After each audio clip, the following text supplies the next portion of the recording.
just saying, like, if they can't resist. If you only have one anti-air left, just pop it and get your down charge because they're gonna jump. Yeah, it's hilarious. Of course, of course. All right, so we're gonna see our Mika Nash.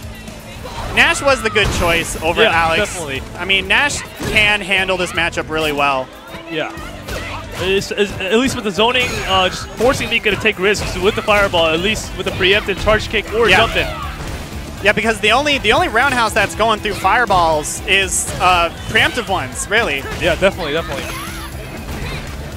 And we see Pavo is pretty aware of what Nash can do to really keep her out at a basic level. So we see him really taking spots where, you know, it's a little like the nuance area, right? Where that little matchup spacing will get you that opening that you need.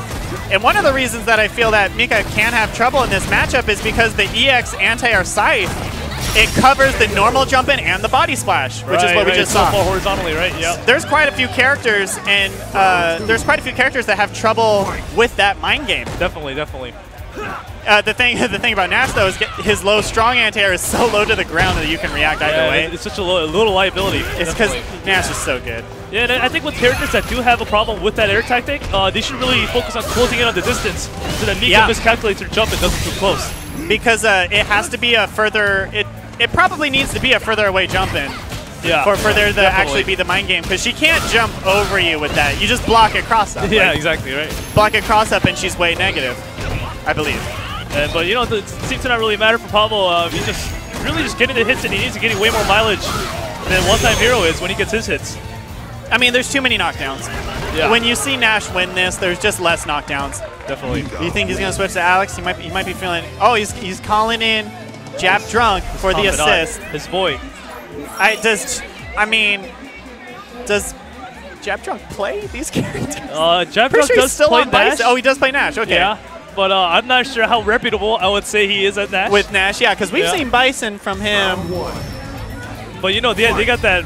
Maybe they got some of that blood connection, so they just trust each other's. You know, it's not gonna matter when you get a drop kick though. You know, like another one. Two slams. One more. Oh, three another slams. three. The giant swing. I like so the side switch.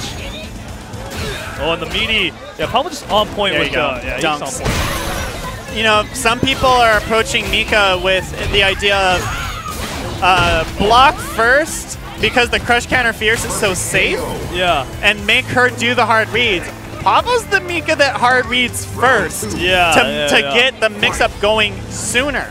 And that kind of thinking is definitely required if you're going to open somebody up in the highest levels of the tournament. Yeah, it's, you know, taking the risk initially is something that a lot of Mikas aren't doing right now. They start with the fierce and kind of push themselves away.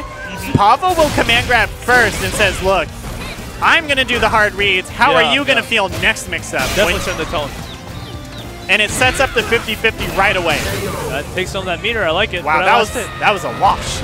Yeah. Good stuff from Leo right there. I've been seeing a lot of this though. The one side, the favored side will usually get 3 rounds, and then they'll lose 1 round before inevitably winning the last round. Yeah, I feel like there's like a timeline for when people get a read on the other person, and before that person adjusts. Yeah, I feel like that's they where get one adjust period, right? Yeah, exactly. That round. And the top level players, they adjust once or twice per round. Yeah.